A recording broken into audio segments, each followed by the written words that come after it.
Hi, today I'm reviewing the Supergoop Shimmershade Illuminating Cream Eyeshadow. And really quick, I just want to say I purchased all these products with my own money. So if you want to help keep the channel independent, check out my products at nobsbeauty.com or click on the Amazon link below.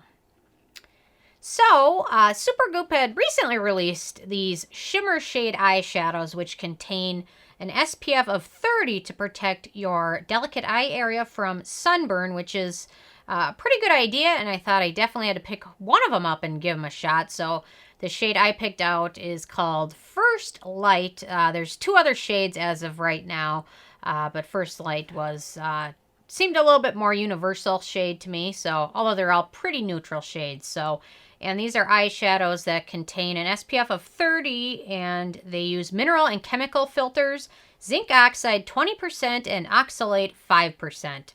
So if you're a big fan of either type of sunscreen, that's not an issue. But if you tend to only use mineral or only use chemical, I know there's some on each side of the fence. This one's kind of a combination of both, but it does contain zinc oxide, which is a rather high percentage, 20%. Which I gotta wonder, a lot of eyeshadows contain some of these ingredients that are used as mineral filters anyway. So I don't know if some eyeshadows might be I've never been sunburnt on my eye area, although I always wear sunglasses and sunscreen. So although I'm not sure if I really apply sunscreen very fully to my eye area. So anyway, I thought I'd let you guys know my thoughts on it based on my Sarah score scale. And my first criteria is packaging. And the packaging is nice. The jar packaging, normally I'm not a huge fan of, but for a product like this, it's kind of necessary. So, because it is a thick, creamy consistency, so you can tell right where I've dug in every time. So, normally it's an issue, but it's not a big issue. There's not a ton of antioxidants in this that will be affected by the packaging. So anyway, I do recommend, because of the jar packaging, though, and the sunscreen factor, making sure to toss it on or before the expiration date. In which case, mine, I just picked this up probably about a month ago, and mine expires on August of 2020. So it gives me about a year to use it. So for a cream product, especially when you're applying it with your hands, your fingertips, not a huge issue. So... but definitely toss it by that date. My second criteria is alcohol, and this does not contain any denatured alcohol.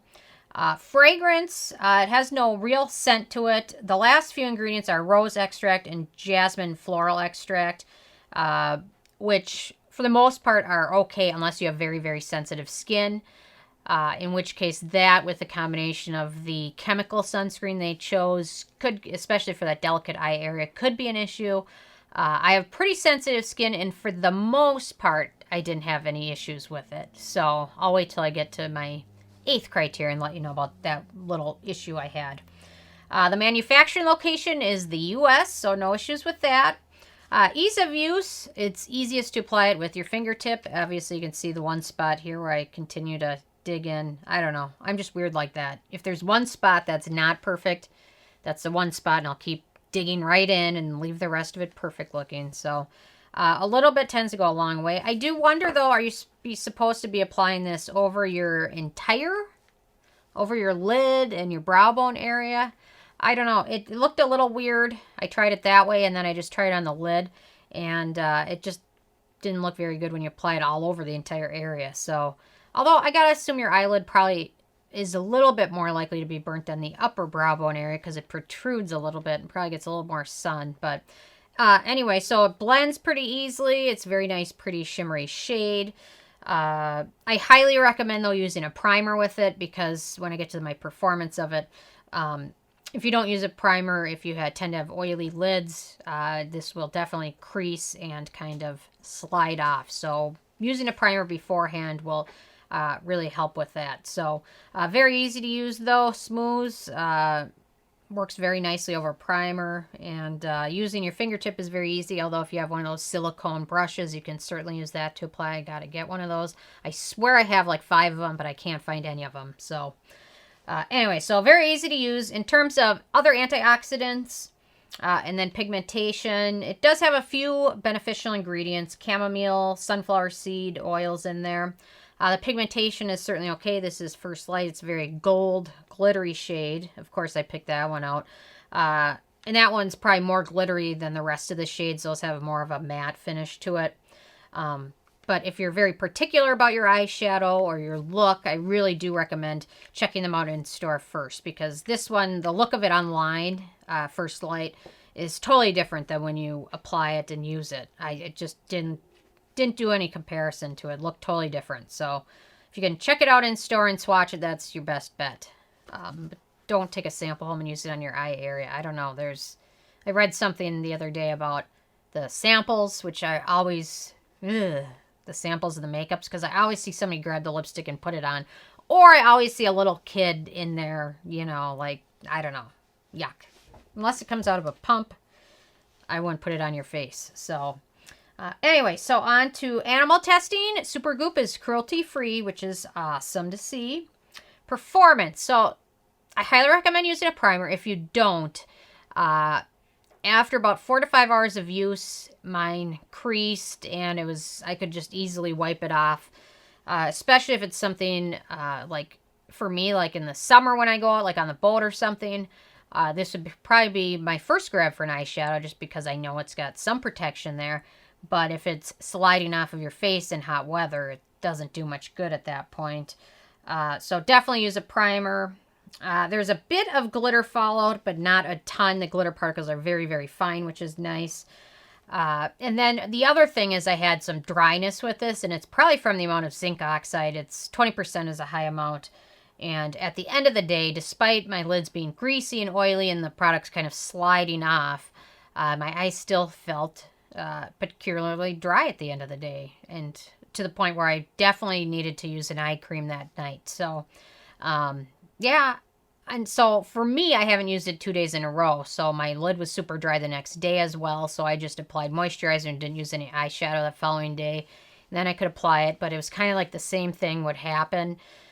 Except the next time I used it with the primer, and it didn't have the greasiness, but my eye was still feeling super dry. And my eyes are sensitive, like the Urban Decay primer potion, eyeshadow primer potion. I can't use that because if I use that within 1 day, my eyes are red, itchy, flaky. There's an ingredient in there I'm allergic to. I think it's like sodium bismuth, I want to say, or something to that degree. So I do have a more sensitive eye area than a lot of people. So you might not have issues with dryness, but just wanted to warn you, especially if you're planning on using this for several days in a row. Just be sure to watch and make sure your eye isn't getting super dry or too irritated from the zinc or other ingredients in it. So, or definitely use a good moisturizer on your eye area, then a primer, and then this. That's another option. So, performance was a little bit dicey, and there's certainly ways to make it work better. So, my 9th criteria is the price, and I think I got it on sale, but the normal price for this, which is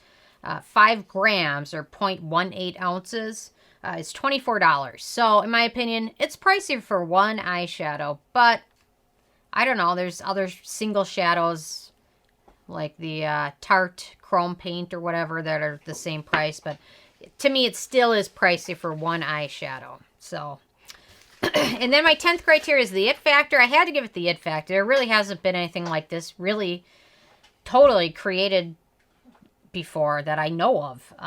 So it's a really great idea. It's a good start on a good idea. Hopefully things will evolve from there, but it's a very good start. I'm dying to see where the next incarnation of this product goes. So very good idea. Definitely, if you're out in a lot, wear sunglasses too. That will certainly help your eyes and your whole eye area as well. As long as you get sunglasses that protect from rays and things like that. But anyway, definitely a one of a kind product, and very interested to see where they take this next. So overall, I gave this an 8 out of 10, which is pretty good. It's a good start. I'm very interested to see where they go next with it. And I'm interested if you guys have a chance to check this out, or if you do know of another product like this that I just haven't heard of, definitely leave a comment.